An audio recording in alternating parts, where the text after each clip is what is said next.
Hello my dears, and welcome back to my corner of the internet. I'm Shannon, and tonight I've got another spoiler-free book review to share with you guys. Now before we get into it, let me tell you I ate this book up. I started it this morning, read a little bit, and then this evening I read all the rest. Now it is on the shorter side, it's about 230 pages, but I could not stop reading it. And that book is Sweet Fury by Sash Bischoff. I hope I am saying your name right. But I love this. First of all, the cover, very intriguing. I grabbed this off NetGalley a few days ago. It comes out, I believe, January 7th. If that's not correct, I'll put the correct date in the description box, but I think so. I was immediately intrigued. The cover, the description, loved it all, and it was a really fun read. Now, this is about a woman named Lila Crane, and she's an actress, and her fiance, her fiance is a big-time Hollywood director, and he's quite a bit older than she is. Say if she's 30, he's 51, I think. Anyway, they've decided that they're going to make a movie together, which is how she met him when she was auditioning for one of his movies in the past. So they've decided they're going to make one together now, and it's going to be a adaptation of Tender is the Night by F. Scott Fitzgerald. So now's the perfect time for me to tell you that if you are an F. Scott Fitzgerald fan, I think you will really enjoy this novel and the way that it's, well, first of all, they're making an adaptation of the story, but also within the story, there's a lot of quotes from his books and characters that you will recognize kind of from other stories of his. And I just thought it was really fun, really well done. I myself love F. Scott Fitzgerald, and I just really had a lot of fun with this book. Anyway, they're making this adaptation of the film, and she's found the way they came upon the script for the movie is this young writer who's really never gotten his big break sent it into her one night. She couldn't sleep. She opens it up, she reads it, she's like, this is amazing. It's kind of a feminist retelling. It takes the way that Tender is the Night leans sometimes misogynistically and kind of turns it on its head. And she's like, this is amazing. She shows it to her husband, and he's like, you know what? Excellent. Now, meanwhile, while all this is happening, like they're filming, they're getting ready, they're filming, all of this is happening, Lila herself is also seeing a therapist, a man named Jonah Gabriel, which coincidentally, and is pointed out in the book, JG, he has the same initials as Jay Gatsby from The Great Gatsby. And he himself is a bit of a Fitzgerald aficionado. He's really big into the author. It's kind of a hero of his. But anyway, she starts going to see him because she's going through some things, and as she's working on this film, like, it's really important to her to make a film that's really good and really important and has a good message for the world. So she wants to kind of try to work through some of her own childhood trauma so that she can be the best version of herself and really get into the inner workings of her mind, because that comes into play in the movie. So we're getting chapters that are from on the set and Lila with her husband and working all this out. And then we also get chapters that are the therapist's notes. And they're written like kind of in shorthand, the way a therapist would write his notes.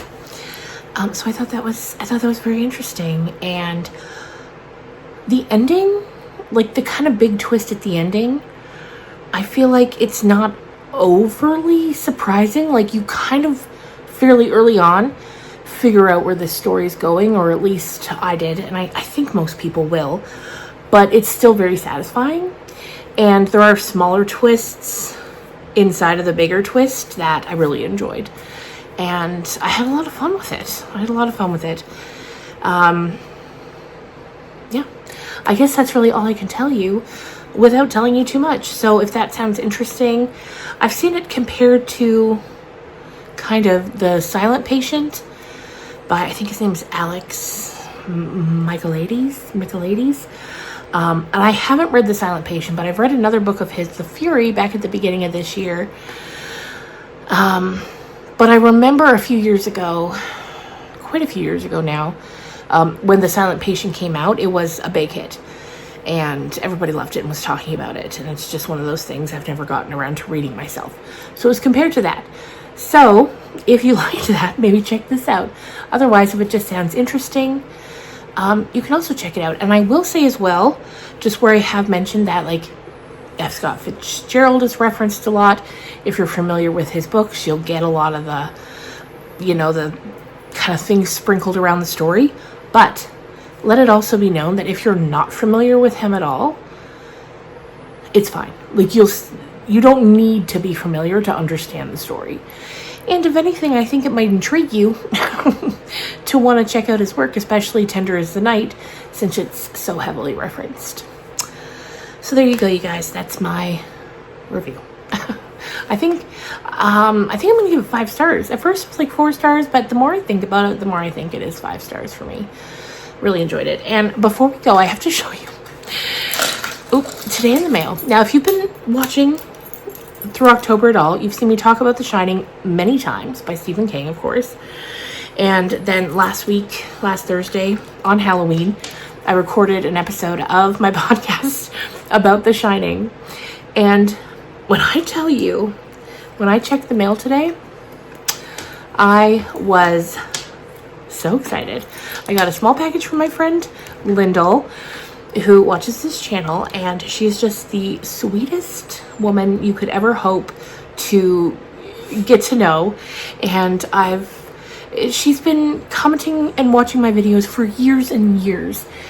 And every time I see she's commented, I get so happy to hear her thoughts and see how she's doing. I just love it. Anyway, I'm getting off track here. I opened up the envelope, and inside, you guys, was this.